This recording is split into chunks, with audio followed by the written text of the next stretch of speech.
नमस्कार, मैं अनुष्का। आप देख रहे हैं एमवी न्यूज। कोरोना का जो संक्रमण है वो थमने का नाम नहीं ले रहा। हर रोज इसके संक्रमण तेजी से बढ़ते जा रहे हैं। यहाँ तक कि रिपोर्ट के अनुसार ऐसा पता चल रहा है कि कोरोना के संक्रमण के कारण 1 लाख से भी ज्यादा लोगों की जान जा चुकी है। जी हाँ, कोरोना के संक्रमण के कारण 1 लाख लोगों ने अपनी जान से हाथ धो बैठा है। आइए खबर पर नजर डालते और देखते कैसे कोरोना ने लोगों को अपनी चपेट में लिया है।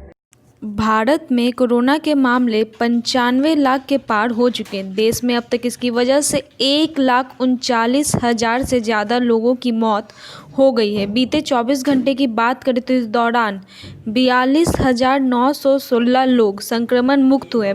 भारत में अब तक कोरोना के कुल 95,71,559 मामले आ चुके हैं, जिनमें 4,16,000 एक्टिव केसेस हैं, जबकि 90,16,289 लोग संक्रमण मुक्त हो चुके हैं। 3 दिसंबर तक कोरोना के कुल 14.43 करोड़ टेस्ट किए जा चुके हैं, जिनमें से 11.70 लाख सैंपल के टेस्ट बीते 24 घंटे में किए गए हैं।